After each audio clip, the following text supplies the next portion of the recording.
2003년으로 거슬러 올라갑니다. 당시 현 검찰총장 윤석열의 처 김건희의 개명 전 이름이 김명신이었고요. 그리고 그녀의 엄마 최은수는 지인으로부터 아주 큰 건을 소개받는데 그게 바로 정대택 씨 관련된 일입니다. 스포츠센터, 채권. 자, 당시의 모녀는 상당히 어설펐죠. 직접 작업을 친 거죠. 고수들은 사실 선수를 내세우는데요. 정대택 씨와 동업을 제안했고 최은수는 수익을 절반씩 나눠서 균분하기로 했다. 근데 5개월 만에 수익이 53억 정도 발생을 했어요. 그러면 그 법무사를 대동해서 균분하기로 했기 때문에 26억씩 나누면 되는 거죠. 그러면 되는 건데 그게 주기가 싫었던 거죠. 그래서 이 법무사 백윤복 씨를 매수합니다. 매수해서 모해 위증을 부탁합니다. 해를 가하기 위해서 모의해서 위증을 한 것. 그러니까 위증죄보다 더 엄하게 처벌되는 모해 위증을 부탁을 합니다. 최은순이. 그래서 이 법무사 백윤복 씨는 13억 정도를 주기로 약속을 했다고 해요. 그 말인즉슨 제 예상으로 보면 26억 5천만 원 정도 되지 않습니까? 그 중에 반을 너에게 주마. 그래서 모해 위증 그 법무사로 참여를 해서 그 약정서를 작성했을 때 그것이 강요가 있었기 때문에 이것은 무효다라고 증언을 해달라고 했고 법무사는 그렇게 합니다. 돈 때문에 그렇게 했겠죠. 근데 사실은 이 정대택 씨와 백윤복 씨는 고향 친구 사이인데 돈 때문에 배신을 한 거죠. 그런데 이게 어디에서 어그러지냐 하면은요. 최은순이 백윤복 씨에게 주기로 한 그 돈, 그 대가를 지급하지 않습니다. 다 지급하지 않습니다. 그래서 한 반 정도밖에 지급을 안 했죠. 13억 정도를 주기로 했는데 실제로 그만큼 주지를 않은 거죠. 그래서 이 법무사 백윤복 씨는 네가 돈을 이렇게 주기로 해서 나는 내 고향 친구까지 배신을 했는데 왜 돈을 안 주느냐 이렇게 했고 자, 이 상황에서 최은순이 법무사 백윤복 씨를 또 깜빵에 넣습니다. 어떻게 넣냐면 이 백윤복 씨는 이제 내가 증언한 것이 잘못돼서 증언을 바꿨어요. 바꿔서 정대택 씨에게 유리한 이거는 나는 모해 위증을 했으니 내가 모해 위증죄로 처벌을 해주시오. 애초에 그 균분 약정서를 작성한 부분에 대해서 전혀 문제가 없고 최은순이 시켜서 내가 돈을 받기로 하고 이렇게 위증을 했습니다. 그러니 나를 모해 위증죄로 처벌해 주시오 라고 재판부에 얘기를 합니다. 그런데 검찰은 기소를 하지 않습니다. 기소를 하지 않은 이유는요. 최은순이 검찰을 주무르고 있었기 때문이죠. 만약에 모해 위증으로 기소를 하게 되면 최은순의 재판까지도 뒤집어지는 거잖아요. 그러면 최은순이 53억의 수익금을 자기가 혼자 독식을 못하는 거예요.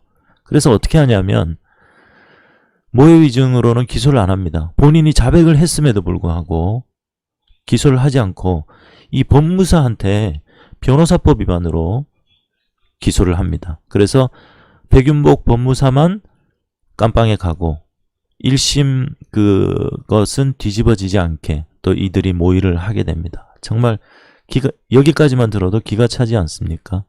그래서 이 법무사는 2년인가를 살다가 나와서 사망을 하게 됩니다. 얼마나 심적으로 고통이 컸을까요? 고향 친구도 배신했고 왜냐하면 최은순이 그 김명신 딸의 이름으로 돼 있던 빌라도 그 백법무사의 아내 이름으로 명의로 그 이전을 해줬거든요. 근데 나중에 그걸 또 소송해서 그걸까지 다 뺏었어요. 돈도 잃고 친구도 잃고 얼마나 괴로웠겠습니까? 그래서 이 법무사 백윤복 법무사는 사망을 하게 되었습니다. 그리고 정대택 씨는 3년의 징역을 살고 한 푼의 이익도 가지지 못한 채 지금까지 싸우고 계시는 상황이죠. 자, 그 중에 나왔던 2008년도에 나왔던 그 녹취를 한번 들어보시겠습니다. 그 최은순의 육성이 담긴 녹취 한번 들려드릴게요.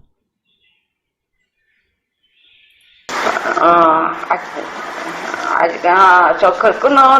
나갔다가 내가 지금 누구 만나기로 해놓고 지금 여기서 내가 여기서 거쳐서 이렇게 가려고 지금 그렇게 해놓고 왔으니까 거기 갔다가 내가 거기서 볼일 보고 전화할게. 그러니까 이 증거되는 걸. 자, 이게 최은순의 목소리입니다. 그래서 이 새끼 입터를 막느라고 그렇게 하는 바람에 그랬더니 돈을 또 꿔달라고 그래서 1억 5천, 그리고도 또 대퇴기하고 그거 할까봐 내가 법무사 1억 줄게 했거든. 이건 원장님도 모르는 거야. 내가 1억 줄게 했거든. 이 새끼 그것도 맞아. 그래서 나중에 싹 그거 해버리더니 나중에 명신이가 가져갈 것도 그래서 그러더니 그러니까 이러면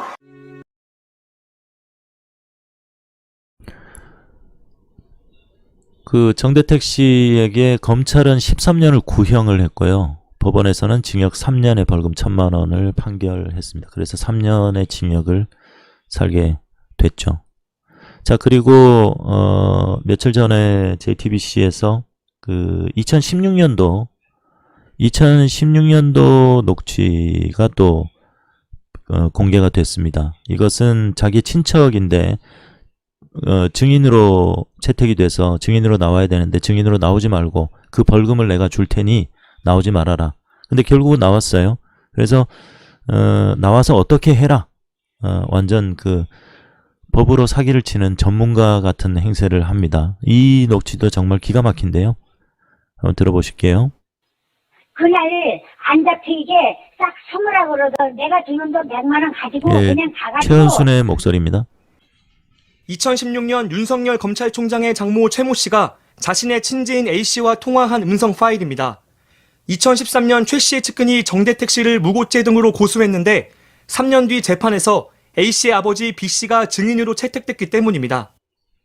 그래 그냥 입 다물고 가만히 있고 그날 안 잡히게 싹 선물하고 그렇게 않으면 내가 주는 돈 100만 원 가지고. 증인이 정당한 사유 없이 법정에 나가지 않으면 과태료가 부과되는데 이걸 내주겠다는 취지로 들립니다. B 씨가 법정에 나간다면 어떻게 임해야 하는지도 설명합니다. 정신 나간 죄를 하는 거야. 이 소리도 저 소리도 검사가 잘 못 알아듣게. B 씨는 재판에 나가지 않았고 과태료가 부과됐습니다. 재판부는 B 씨에게 출석을 다시 통보했습니다. 최 씨는 A 씨에게 또 전화를 걸었고 B 씨가 진술해야 할 내용을 구체적으로 말합니다. 내 아버지가 무조건 잘 기억이 안 납니다. 내가 나이가 많아 미안합니다. 이렇게 하라고 시켜 그냥. 말실수를 하면 이를 바로잡을 진단서가 필요하다고 알려줍니다. 일찌감치 아버지 데려와서 보험병원에서 그걸 띄어. 나이가 벌써 80이 넘어서 사정 잘못 발언을 했다선 치더라도 우리 판사가 그거는 저기를 안 해. 1심을 4년간 재판을 했단 말입니다. 항소심에서는 새로운 증인도 부르고 심리를 해야 되잖아요. 심리를 한 번도 안 해요. 김건희의 육성을 들어보지 못하신 분들이 계실 것 같아서 잠깐 들려드릴게요. 김건희는 코바나 컨텐츠라는 회사를 가지고 있습니다. 이 코바나 컨텐츠라는 공연 전시 업체, 미술 관련해서 하는 업체인데, 보통 이런 쪽에 있는 업체들은 그 블록버스터급 전시나 공연이나 기획을 하게 되면 그 업계에서 인지도가 상당히 중요합니다. 아주 큰 행사를 하기 위해서는 그만큼의 경험이나 경력도 축적이 돼 있어야 되고요. 또 대표라든가 거기에 구성원들의 믿을 만한 그런 이력들이 필요한 거죠. 레퍼런스가 필요한데 갑자기 뿅 하고 나타납니다. 코바나 컨텐츠가. 거대한 블록버스터급 행사들을 유치하기 시작합니다. 거기에 수많은 기업들이 후원을 하기 시작하죠. 줄을 서서. 거기에 도이치모터스는 당연히 빠지지 않고요. 뭐 다른 대기업들도 마찬가지입니다. 이게 뇌물일까요? 아닐까요? 뇌물이죠. 예. 다 검찰에 이 수사가 되고 있고 연결이 되어 있는 기업들이 하나같이 달려들어서 코바나 컨텐츠에 이 기획된 행사나 이런 데 후원을 합니다. 그 중에 하나가 자코메티전인데요. 알베르토 자코메티라는 조각가가 있습니다. 지금 지구상에서 가장 비싼 조각을 만든 걸어가는 사람이란 이 작품입니다. 이 작품이 3,800억 정도의 가치가 있다고 합니다. 이 자코메티전도 아주 블록버스터급 전시이죠. 그리고 그 뮤지컬 미스 사이공도 이 코바나 컨텐츠 김건희가 했는데, 자, 여기에 직접 나와서 자기가 그 큐레이터 도슨트처럼 이렇게 작품을 설명한 게 있어요. 그래서 김건희의 육성이 궁금하신 분들이 계실 것 같아서 호기심 차원에서 보여드리고 넘어가도록 하겠습니다. 한번 들어보실게요.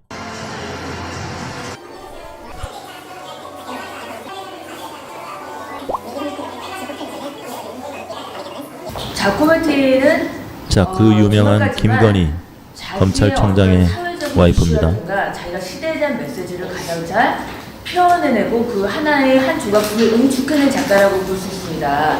그래서 그 가장 유명한 작품 워킹맨, 그 작품 하나에 그 시대의 그 어려움과 우리 인간이란 과연 무엇인가라는 그냥 형이상학적 질문을 그 한 작품 안에 그냥 응축해놨다는 걸로 알 수 있죠. 우리가 이제 그 이유는 자코메티 작품처럼 시대의 상징성과 그다음 이런 조형적인 아름다움이 두 가지가 매치가 돼서 훌륭하게 조화되는 작품이 더 이상 없다는 거죠. 그래서 그 자코메티의 지금 미술에서의 시장 가격은 전 세계를 통해서 가장 비싼 작품이에요. 워킹맨, 아까 제가 계속 말씀드린 그 워킹맨은 원본인데요. 그 원본은 그 청동 작품하고 뭐가 틀리냐면 죄송합니다. 잘 보실 때 그 마띠에를 그 조각에서 나올 그 거친 질감 있죠? 그걸 잘 보셔야 돼요. 그 거친 질감 하나하나는 자코메티가 가장 중요시 여긴 것 중에 하나인데요. 그 거친 그 질감 하나하나가 우리 인간의 인생을 대변해주고 있다고 합니다. 네, 1번 분명서입니다.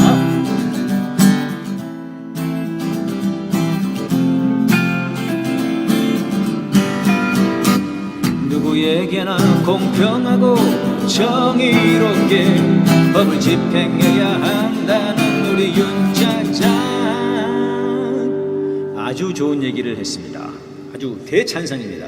자, 그러자면 하나 둘 셋 넷. 나경원 수사해야지, 마누라 수사해야지, 장모도 수사해야지, 한동훈은 구속시키고, 누구에게나 공평하고 정의롭게 법을 집행해야 한다는 우리 윤차장,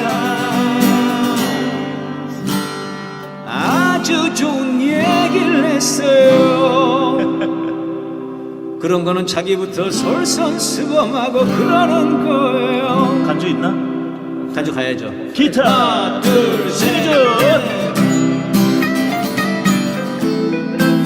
간주를 가야지 공평한 거야. 그렇지. 공평하고 정의로운 거야.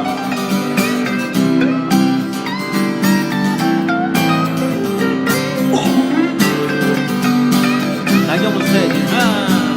나경원 수사해야지, 마누라 수사해야지, 장모도 수사해야지, 한동훈은 구속시키고, 누구에게나 공평하고 정의롭게 법을 집행해야 한다는 우리 윤차장, 아주 좋은 얘기를 했어요. 그런 거는 자기부터 솔선수범하고 그러는 거예요. 그러니까 윤차장이 공평하고 정의롭게 이렇게 법 집행을 하면은 이제 갈 곳은 이제 감옥밖에 없는 거예요. 아니 근데 윤차장 대통령 나온다면서. 그러니까 옥중 출마할 수밖에 없는 거예요. 옥중 출마. 그거 괜찮다. 옥중 출마. 네, 국민의 지혜들이 꼭 그렇게 또 해줄 거고, 같지는 않으니까 그냥 포기하는 게 좋을 거예요.